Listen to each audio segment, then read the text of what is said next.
दादू, ये बड़े बड़े लोग ऐसा क्यों बोलते हैं कि आपने अगर कंपाउंड इंटरेस्ट के बारे में जान लिया तो आप जिंदगी में मोटा पैसा कमा सकते हो।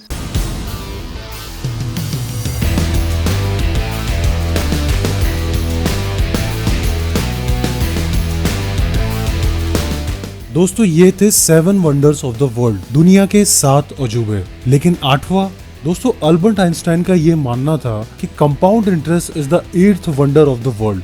जी हाँ दोस्तों, कंपाउंड इंटरेस्ट को दुनिया का 8वां अजूबा बोला जाता है। लेकिन ऐसा क्या है कंपाउंड इंटरेस्ट में जो इसे दुनिया का 8वां अजूबा बनाता है? सबसे पहले मैं आपको कंपाउंड इंटरेस्ट के बारे में ब्रीफली बताता हूँ। उसके बाद मैं आपको ऐसी स्टोरी सुनाऊंगा जिससे आपको भी यकीन हो जाएगा कि कंपाउंड इंटरेस्ट को दुनिया का 8वां अजूबा क्यों बोला जाता है।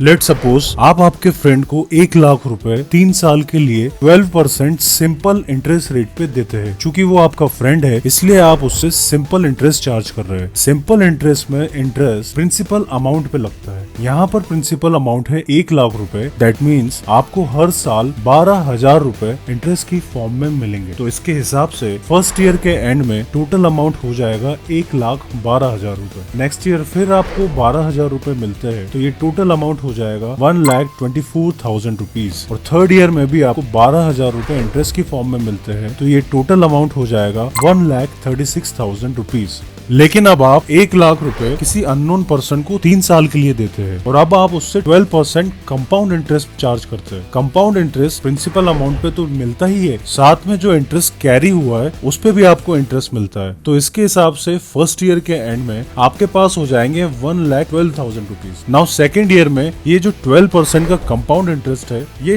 टोटल अमाउंट पे लगेगा जो कि था 1,12,000। तो इसके हिसाब से सेकेंड ईयर के एंड में आपके पास टोटल अमाउंट हो जाएगा 1,25,440। और सिमिलरली थर्ड ईयर में भी 12% का इंटरेस्ट लगेगा टोटल अमाउंट पे जो कि है 1,25,440। तो इसके हिसाब से थर्ड ईयर के एंड तक आपके पास होगा 1,40,493। दोस्तों सिंपल इंटरेस्ट में थर्ड ईयर के एंड तक आपको मिल रहे थे 1,36,000 रुपीज। लेकिन जब आप कंपाउंड इंटरेस्ट की बात करते हैं तो 3 साल में आपको मिलेंगे 1,40,493 रुपीज। और जैसे जैसे टाइम बढ़ता जाएगा दोनों में डिफरेंस भी बढ़ता जाएगा। चलिए इसको समझते हैं एक शानदार सी स्टोरी से।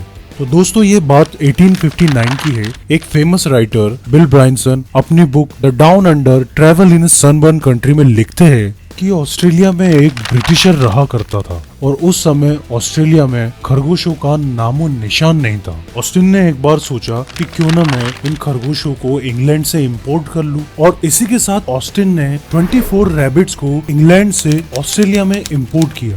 जब ये 24 खरगोश ऑस्ट्रेलिया में आए तो ऑस्टिन ने इन्हें अपने खेत में खेलने के लिए छोड़ दिया। जैसा कि आप जानते हैं कि खरगोशों का रिप्रोडक्शन काफी रैपिडली होता है और उन दिनों इन 24 खरगोशों ने 35% की ग्रोथ रेट से ग्रो किया। देखते देखते 5 सालों में ये 24 रैबिट्स 108 रैबिट्स हो गए। नेक्स्ट 15 इयर्स में ये 108 खरगोश 9,700 खरगोश हो गए। नेक्स्ट 15 इयर्स में ये 9,700 रैबिट्स अब 9 लाख रैबिट्स में कन्वर्ट हो गए। एक और 15 साल का इंटरवल देखे तो ये 9 लाख खरगोश अब 7,90,00,000 खरगोश हो चुके थे। आपकी नॉलेज के लिए अगर एक और 15 साल का इंटरवल देखे तो ये 7,90,00,000 खरगोश अब 711 करोड़ खरगोश हो गए थे। And that is power of compounding जो कि टाइम के साथ बढ़ती ही जाती है, बढ़ती ही जाती है। हाइपोथेटिकली अगर आप इन 24 रैबिट्स को 24 रुपीज से रिप्लेस करते हैं तो 65 साल के बाद ये 24 रुपए 711 करोड़ रुपए हो जाएंगे, बशर्ते 35% रेट से आपका फंड ग्रो हो। रियल लाइफ में 35% का रिटर्न मिलना काफी मुश्किल है, लेकिन अगर आपको 15% भी रिटर्न मिलता है तो आप मोटा पैसा कमा सकते। हमेशा टाइम में इन्वेस्ट करना चाहिए। जितना ज्यादा लॉन्ग पीरियड होगा उतना ज्यादा आपको रिटर्न मिलेगा और आप कंपाउंड इंटरेस्ट का फायदा उठा सकेंगे। तो दोस्तों इसी के साथ मैं चलता हूँ, मिलते हैं नेक्स्ट वीडियो में।